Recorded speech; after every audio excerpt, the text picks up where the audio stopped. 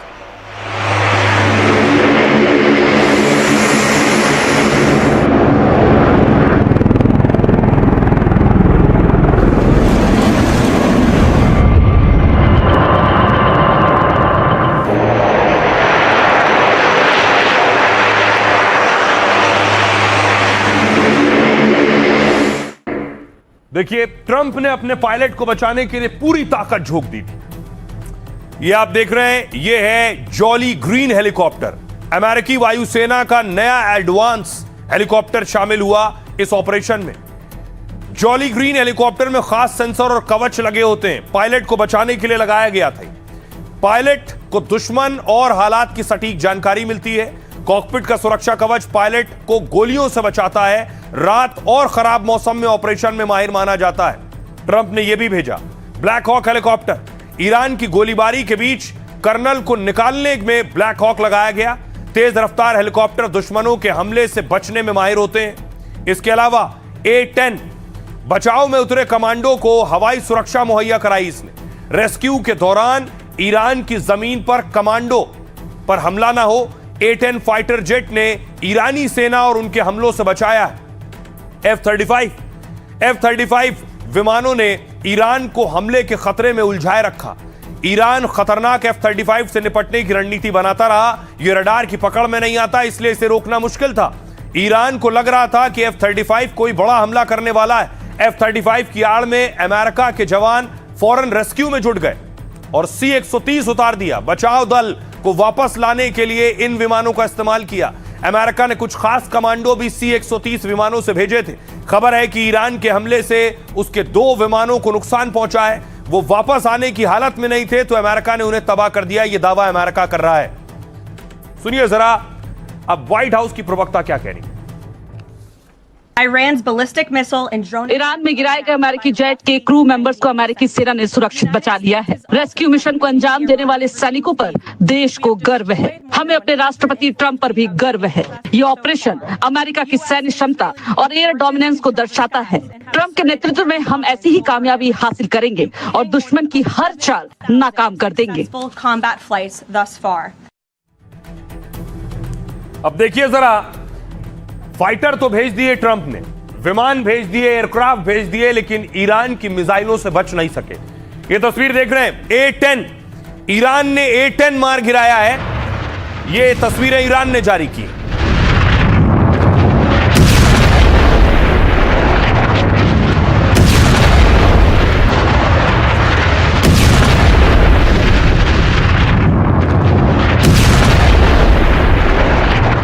और उसके बाद आसमान में मारा गया A-10 और उसका ये मलबा आप देख रहे हैं ईरान की जमीन पर। A-10 पूरी तरह से कबाड़ बन चुका है।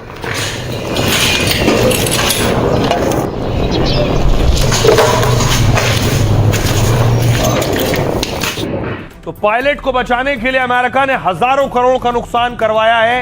अपने फाइटर्स और अपने कई विमान तबाह करवा लिए। तस्वीर में आपको दिखाऊं, देखिए जरा, ये मलबा है, ये उन विमानों का मलबा है जो बचाने के लिए भेजे गए थे। जहां तक नजर जाएगी आपको मलबा ही मलबा नजर आएगा। C-130 विमान का मलबा है।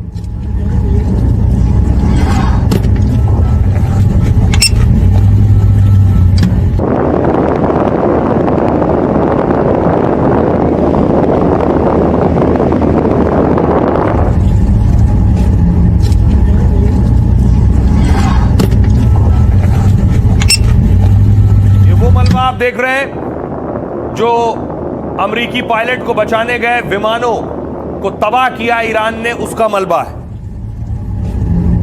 अब देखिए जरा कौन कौन से विमान थे वो। ये है C-130।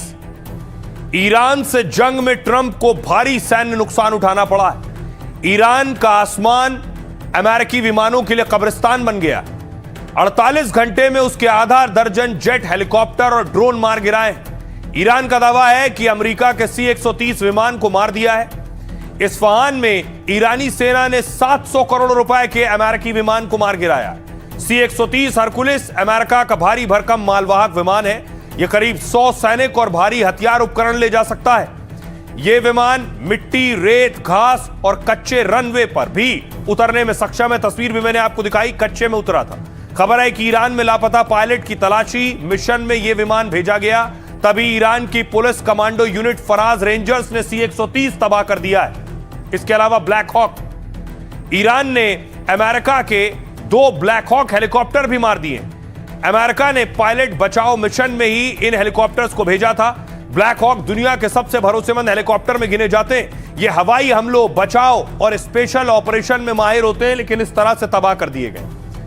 4000 फीट ऊंचाई पर 250 किलोमीटर प्रति घंटे की रफ्तार से उड़ सकते हैं। Black Hawk laser guided missile, rocket और खास गन से लैस होते हैं। एक ब्लैक हॉक की कीमत है करीब 200 करोड़ रुपए बताई जाती है। इस तरह ईरान ने 400 करोड़ रुपए के अमेरिकी हेलीकॉप्टर मार गिराए। MQ-9 ड्रोन, ईरान ने अमेरिका के खतरनाक MQ-9 ड्रोन को भी तबाह किया है। तकनीक और सेंसर की वजह से ये दुनिया के सबसे खतरनाक ड्रोन कहलाते हैं। 50,000 फीट की ऊंचाई और लगातार 30 घंटे तक उड़ान भरने में सक्षम है। ये ड्रोन हेलफायर मिसाइल और बंकर बस्टर बम भी साथ ले जा सकते हैं। एक MQ-9 रीपर ड्रोन की कीमत है करीब 280 करोड़ रुपए। ईरान ने अब तक अमेरिका के करीब 15 MQ-9 रीपर ड्रोन गिरा दिए। मतलब ट्रंप के 4000 करोड़ से ज्यादा के ड्रोन मार गिराए ईरान ने। यह बहुत बड़ा झटका है अमेरिका के लिए। आइए अब आपको बताऊं, ईरान के पत्रकार उस जगह पर मौजूद थे जहां अमेरिकी विमान ढेर किए गए। उनकी रिपोर्ट देखिए।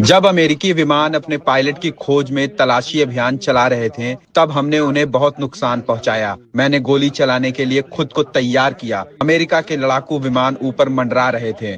मैंने खिड़कियों पर भी 2 गोलियां चलाई। अमेरिकी विमान और हेलीकॉप्टर को हमने बहुत नुकसान पहुंचाया। देखिए, खाड़ी में डेफिनेटली तनाव बढ़ रहा है। तनाव बढ़ ही नहीं रहा, तनाव है वहां पर इस समय। जहां तक ट्रंप ने जो बात कही कि इनके जो 1 या 2 एयरक्राफ्ट गिरे हैं आज या कल में, उसने ये कहा कि फर्क नहीं पड़ता, कुछ जंग जारी है। बिल्कुल सही बात है। इसका भाई अगर जंग है, बड़ी जंग है, और आप अमेरिका जैसे देश हैं, आप पे इतना सारे वेपन्स हैं, इतने सारे एयरक्राफ्ट हैं, तो वॉर में अगर 1-2 एयरक्राफ्ट गिर भी गए तो कोई खास बड़ा फर्क नहीं पड़ता। Basically that. But on the other hand इसका असर ऐसे पड़ता है कि दुनिया को दिखता है और ईरान के अंदर भी दिखता है कि ईरान में अभी भी क्षमता है फाइट बैक करने की। अब सोचिए, अमेरिका के लिए बहुत बड़ी बात है और दुनिया के लिए बड़ी बात है किसी का पायलट कहीं फंस जाए और उसे वो देश उठाकर ले जाए। यानी उस देश के लिए उसकी सेना सबसे खास और महत्वपूर्ण है। इस दौरान ट्रंप इस पूरे ऑपरेशन को देख रहे थे, उनकी नजर थी, क्योंकि ट्रंप कई बार कह चुके थे उनके लिए किसी हाल में उनके पायलट को बचाना सबसे ज्यादा खास है। इसलिए ट्रंप ने पूरी ताकत लगा दी, बाकायदा CIA को लगा दिया गया और CIA ने इस ऑपरेशन को आगे बढ़ाया है। आइए आपको बताऊं कि इस ऑपरेशन में CIA ने क्या रोल प्ले किया है। CIA अमेरिका की खुफिया एजेंसी है। अमेरिकी रेस्क्यू ऑपरेशन में जितना योगदान सेना का है और वायुसेना को बचाने में उतना ही अहम रोल CIA का भी है। CIA अमेरिका की एक केंद्रीय खुफिया एजेंसी है, साथ ही जिसकी एक चाल ने ईरान को ऐसे जाल में फंसा दिया है जिसकी वजह से अमेरिका का ऑपरेशन रेस्क्यू आसान हो गया। कैसे मुमकिन हुआ? अमेरिका जब दूसरे वायु सैनिक को बचाने की प्लानिंग कर रही थी, इस ऑपरेशन को राष्ट्रपति ट्रंप भी बहुत नजदीक से देख रहे थे, तभी CIA ने एक अफवाह उड़ाई कि वायु सैनिक को बचा लिया है। यानी CIA ने कह दिया पायलट मत खोजो, हमने तो पहले ही उसे बचा लिया है। यह झूठी कहानी उसने इंटरनेट और खुफिया सोर्सेज और स्रोतों के जरिए फैलाई। मानवीय मदद से ईरान के अंदर जानबूझकर इसे फैलाया गया और कहा कि अमेरिकी बलों ने लापता वायु सैनिक को खोज लिया है और उसे जमीनी रास्ते से ईरान से बाहर भी निकालने वाले हैं। जबकि सच्चाई यह थी कि ध्यान भटकाने के लिए यह मिशन किया गया ताकि ईरान के लोग और वहां की फोर्स के अंदर एक भ्रम फैल सके। मकसद था ईरानी सैनिकों का ध्यान उस क्षेत्र से भटका दिया जाए जहां अमेरिकी सेना वाकई में अपने वायु सैनिक को खोज रही थी। इससे अमेरिका को अपने वायु सैनिक को खोजने में आसानी हुई। अमेरिकी खुफिया एजेंसी ऐसे सटीक ऑपरेशन के लिए ही जानी जाती है। CIA की मदद से ही अमेरिका इजराइल ने अली खमनेई को मारा था और अब अपने पायलट को बचाया।